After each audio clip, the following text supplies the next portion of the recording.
Welcome to the Oakles channel. Thanks for watching today, and let's continue our journey to finish every single Game Boy Color game. Today focus on a game that is possibly the worst game in the entire series thus far. That's like 123, 124 games, somewhere in that range. And I have to say, this is barely even a game at all. It's called 10-Pin Bowling.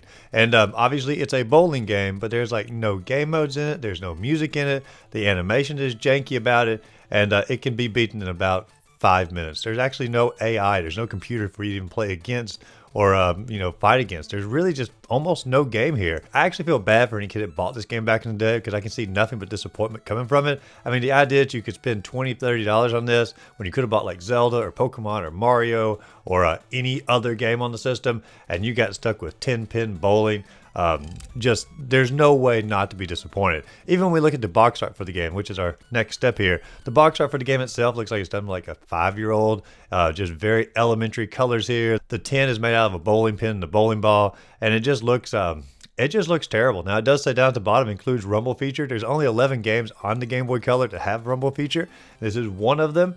I guess that's one of the only selling points of the game, but it's not worth it. Now, when you load up here, the title screen does have the bowling ball smashing through the pins. A fairly flashy animation here, and this is probably the best the game is going to get as far as like look-wise go. There is no music in the background. There is no sound effect in the background. Just simply a somewhat flashy title screen coming across here, and then you immediately jump into your menu. You can do 1 player or 2 players, and it's the same game mode either way. You do 1 player, you just simply do basically a high score. There is no computer you play against. You do 2 players, you swap your Game Boy Color back and forth between you and a friend, and you see you can get the highest score in your bowling alley here. And then the next menu gives you the option: do you want the Rumble feature on? Do you want the Rumble feature off? And by all means, turn it on, because that's like the only redeeming factor of this game. And then you're tossed into the bowling alley, and it's a fairly normal looking bowling alley. Nothing like really bad about this particular animation here. And all you have to do is hold the A button down. You're going to start walking up toward the bowling alley, getting ready to throw it down the little freeway of sorts.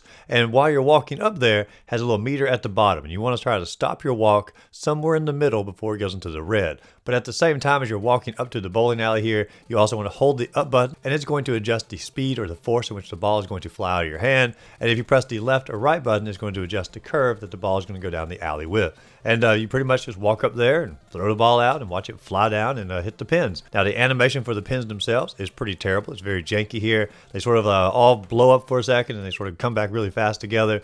I don't like it. It doesn't look good. The animation of your character yourself is fine. It's serviceable. Nothing to write home about. And then you basically journey through all 10 frames doing the same thing over and over. And I guess to some degree that is what bowling is.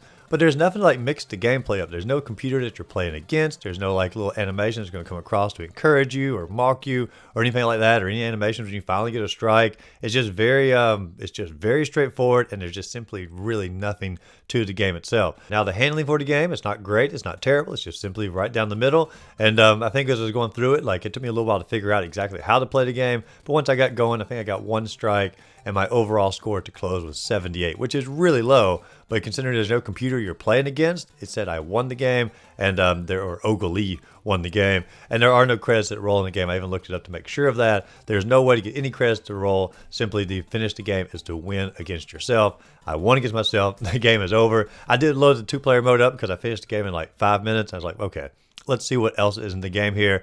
2-player modes, exactly the same. You just rotate back and forth. The animation is going to be different for which character you're playing as. The second player has like blonde hair. Looks a little bit like the character from Double Dragon. I recently just played Double Dragon. Saw him on the cover. Reminded me of that. But that's the really only difference. And when it's over, it simply shows your scores. Whoever has the highest score wins the game. Game is over. No credits. And once again, no music. No music in the game itself. No music in the credits. No music in the menus. You do have the sound effect of the bowling ball hitting the pins. And that is the only sound effect in the entire game. I cannot imagine what the sound budget was for this. Honestly, all they had to do was record 1 single MIDI sound effect, and you pretty much got the entire soundtrack. Not really a letdown, because I didn't have very high expectations after seeing the gameplay, the cover, and just simply everything else I know about the game. And so if I was going to recommend it, I would not recommend it. I would say this is probably the lowest score game I've played thus far. I don't really like to give games 1s, but I feel like this is so bare bones. Is a 1 out of a 10. It's not broken, so maybe it's a 2. No, it's a 1. It's just simply terrible. There's no reason to play it. There's better bowling games out there, and you will not have fun, and it's over in under 5 minutes. Definitely a pass of a game unless you're simply trying to collect all the Rumble featured games. But if you enjoyed the video, be sure to like and subscribe to the channel. Check out my other videos listed above and go out there, find a great game to play. Simply have a great rest of the day.